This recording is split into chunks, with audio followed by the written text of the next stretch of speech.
All right, continue and tell us about that matchup.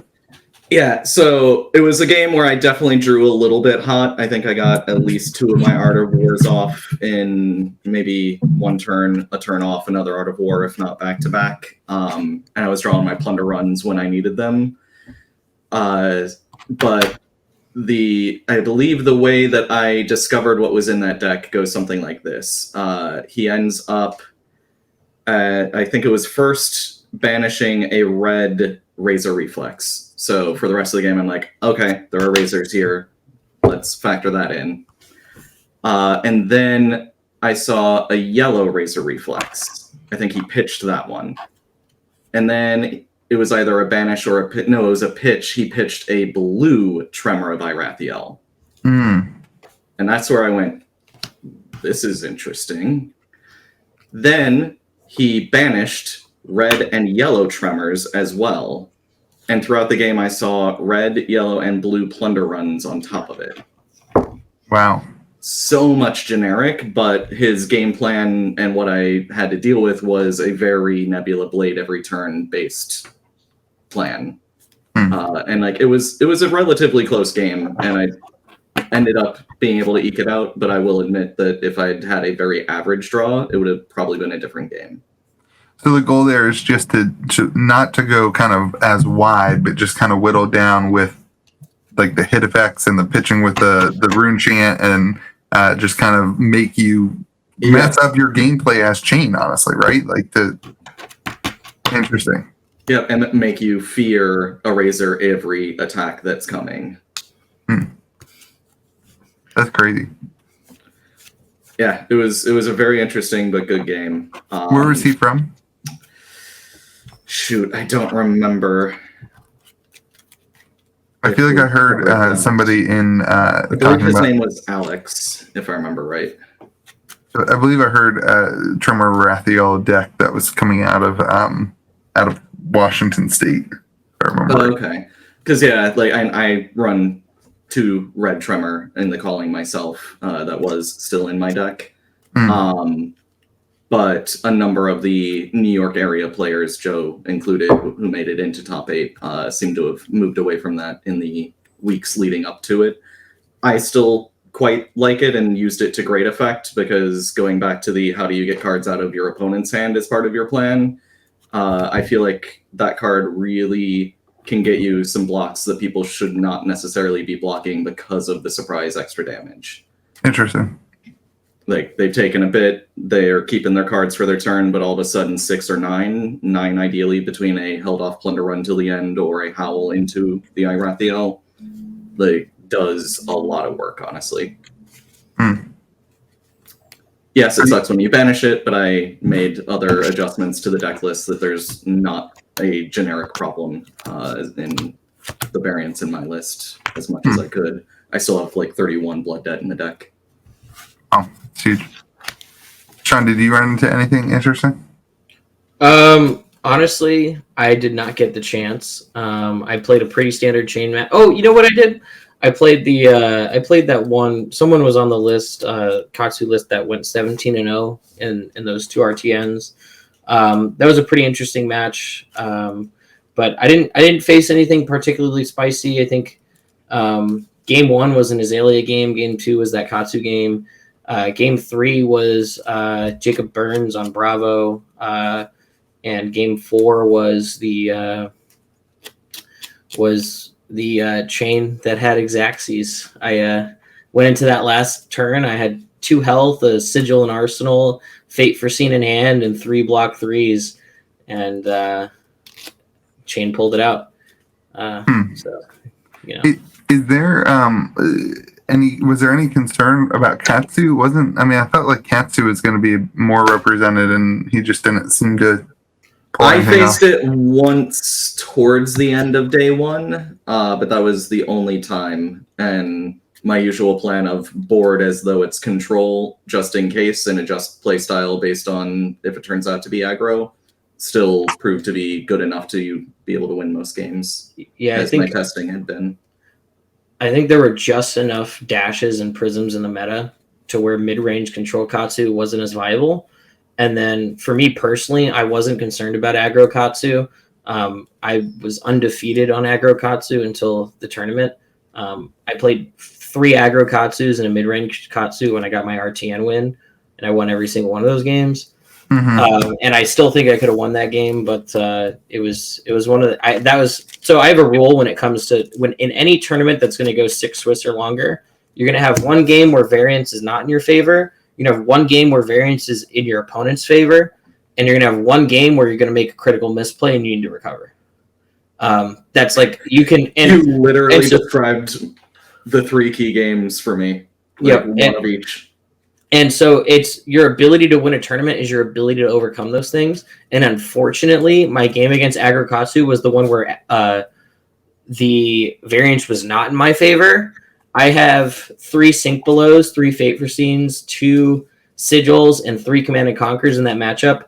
We went to 13 turns, and for the first 11, I saw 1 Sigil or 1 Sink Below. That was it. The other 9 critical cards, or is it 9? The other 8 critical cards for that matchup, I did not see, and then I boosted them all out the next turn. It was close, and then so the same thing, like Chain getting the nuts, like Chain getting the real nuts, and this goes back to my conversation about variance, is like it's only going to happen once a tournament, and that's it, right? For me, that was round 3. Yep. So it's your ability to inch out, and yeah, so I forget what the question was, but I wanted to share that little tidbit. And I think that if you can identify that that's happening and just keep your cool when that's happening, I think you're going to win a lot more games because it's not going to happen all the time. Yeah. Well, what are some other takeaways of Aria? Are you guys you're playing pre-releases, I assume, this weekend? What's your kind of game plan going into those? I assume you don't care that much about winning or losing them, but like, what's your take? What's your action plan going into those things? So I think that for sealed tournaments, unless you get an unbelievable pool, you should not be playing Oldhim sealed. It's just not.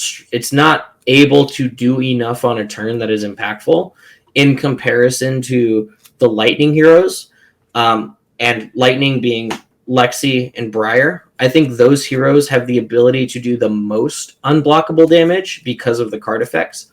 Briar has more unblockable damage than Lexi because of Arcane, but Lexi has access to Dominate very easily. So I think those 2 things balance out. So personally, I'm going to be evaluating those 2 heroes first. Yep. I don't think that pre-release events go to draft, but if I were drafting, I would be drafting Lightning first for the first 3 picks and evaluating what I'm seeing being passed to me, and then quickly switching to Briar and then Oldhim as a 3rd. And you need to do that within the first 6 or 7 card picks. But as for sealed, I think that you're going to be seeing more Briars. I think you're going to see like mostly Briars, because Briar can run either Lightning or Earth super effectively off a sealed pool. She can just say, okay, Bramble Spark, Fuse, some buff attack, and then swing for like 14 damage in a turn on a full hand. And there's not enough in the sealed pool to take it out of her hand. So I think Stompy Briar is going to see the most wins of pre-releases. But personally, I just like my flavor is going to be that Lexi Arsenal play, but it's heavily dependent on armor. I don't think you should be playing Lexi if you don't see the what's the hood called? I have it in my hand. If I don't see Honing Hood in my pool, I will not play Lexi. And the reason for that is because you're going to need to surprise your opponent. What Honing Hood is for is not refreshing your arsenal. What Honing Hood is for is refreshing your arsenal so you can use Lexi's ability at any point in the turn.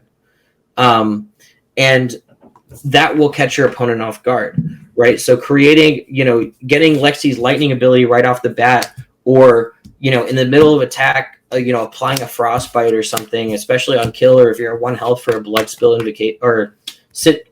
Sigil of Suffering and Blood Spill Invocation have like the same artwork, and it drives me insane. Anyways, for like a Sigil of Suffering. So I think if you see that, absolutely If you see Mark of Lightning, rejoice. You're having a great time. That card does 1 unblockable damage except with the boots. So if you see your opponent not show up with those boots that block 1, Mark of Lightning is going to help you do things like off of a frazzle. It's going to help you chain damage together. It's going to help you link up a lot of unblockable damage. So I really like that card. I guess the last thing I'll say about it is the Code of Frost. Don't knock it. It is probably better than the one that gives you resource, because applying Frostbite to your opponent for free, even like you could block 4 out of hand and use that Coat of Frost on your turn and apply a Frostbite. That is a tempo regainer, right? Yeah. So you want to be looking at it in terms of that. As for boots, it doesn't matter as much. If you see Set Close Suede Hides, have a great time with Briar. You're going to do great. I think that I won't comment anymore because most of my comments are going to be on the draft. And I'll save that for another time. Are we so with the callings? Is it sealed or is it draft mode? And the ones that are Aria, it is. Well, the calling is going to be sealed up to draft in top 8, and then nationals is going to be classic, constructed, and draft. Okay, wait. Walk me through what that means. So sealed up to top 8. Top 8, and then the they top 8 draft. is a pod. Yep, the top 8 draft. So same thing as ProQuest. So with basically, Monarch, it's like you're sealed, because you could get a sealed pool that's amazing, or you get a sealed pool that sucks. But You can, but it also really depends on the matchups and stuff as well. Because like the second to last match I had in the premiere event, I played the guy that does the narration for Wraith Times. He pulled the Fabled, double Majestic Old Hymn specialization, and like 2 other Ice Majestics. I was running Briar. Are you sure he pulled those? Yeah. Like, what? If you remember the guy that like stood up and started shouting and like everyone paused and like looked over, it was him. That's crazy. Yeah. It's a beautiful freaking card. But anyway, so he had like a serious Old Hymn pool. And similar to Sean's logic, I think if you've got solid Lexi, go Lexi. If you don't, default is Briar. I ended up default Briar with the little added bonus that I did get the Sutcliffe booth. And I was just playing commons and rares. I pulled 1 Majestic in my whole pull, and it was an Ode Hymn card. I played commons. Everyone was like, why isn't your deck sleeved? Like, I played commons and rares the entire weekend. I didn't sleeve a single deck. And like, I did good. Like, Briar, dude, Briar so with commons and rares. Like, Briar is the floor. Like, that's what you want to be. This card is gas. This card is gas. Bramble Spark, it's different. I was going to say that I just wanted to make the comment while we're talking about sale and draft is that I personally think LSS, if you're watching, I think that ProQuest and maybe even the calling should just be straight draft the whole time. And then when you get to top 8, do a redraft. But I think that so many of the early matches in a sealed tournament can be determined by just someone getting the nuts. Yeah. And I think that draft will level the playing field, and you'll start to see a lot more people consistently rise. I mean, there's a reason why you're choosing to do that for nationals, is it not? So just a thought there. I'm sure they will change it based on this episode. Yeah, 100%. Yeah, dude, they're totally gonna change all of their plans because of something that I say. The community outcry about Briar and arcane damage was enough for me to email one of the devs. I just said, hey, the set's amazing. Many loved it. The only hiccup I've heard from the community is Briar is incredibly powerful in sealed and draft. I was wondering if you could give some tips on how to share in sealed and draft. How do you beat Briar? Like, how do you beat the thing? This is what they said. Briar excels with a 4 or 5 card hand. As soon as Briar is forced to defend, dropping 3 or less cards, her turns become really underwhelming. You need to force Briar to defend or disrupt her with things like Winter's Bite. In summary, force blocks with powerful on hits, create frostbites, or disrupt with cards like Winter's Bite. Side note, if you see people struggling with arcane damage, yes, you can't prevent it unlimited. You can end the game quickly to stop it from affecting you. Each hero has access to unpreventable damage. Oldhim has huge dominated attacks, Lexi has dominated plus damage lightning, and the key to the end game is to end it quickly. If you're stalling versus Briar, chances are Briar player will see the arcane, but if you force big disruptive ice plays for ice heroes, Briar will have a very short window to spit out that arcane damage. And what amazed me was like I don't think about my opponent's hand, and like you guys, this is what kind of earlier in this kind of conversation you guys were talking about that, and like I think that's something that the common player like me misses. Is like it's not necessarily about what's in your hand; it's about managing what's in your opponent's hand, and that is almost exclusively what Oldham does. And like I wonder if there's something that we're not fully grasping with that ability of like really, really leaning into like disruption of the opponent's hand in the sealed pool. Because that's not even something like I didn't even consider. I went Briar. I was like, I don't care what I'm pulling. All 3 of my events in Vegas, I'm playing Briar, and that's what I did. Like I didn't even consider anything else. But now I'm like, maybe I regret that, and I should have considered utilizing a little bit more of the defensive stuff. Yeah, I think that's a good point. I had a game in draft where I was playing Briar, and I was up on an Oldham like literally 23 because I had that heal action. Rejuvenate. I had rejuvenate turn 1, and so I was up 23 to like 8, and I still had to inch that game out because what he did was he started pitching earth cards at the right time to basically just like stop what I was doing and keep me from being able to and keeping me from being able to chain damage on top of my attack because I was running a lot of electricity. So I would have electrify, and I used Mark of Lightning. No, that's not what happened. But I tried to get over with it was a lightning press actually, and he just said nope. He said nope. I'm gonna prevent 6 damage with 1 card from my hand by timing this right. And so he did that a few times, and it made the game a lot harder. Yeah, I won probably half my games in the Premier with Lightning Press. That card is busted. Yeah, I will say if you go against Briar, do not go second. Go first, please. They're going to get off so much free damage turn 1, and then they're going to Arsenal.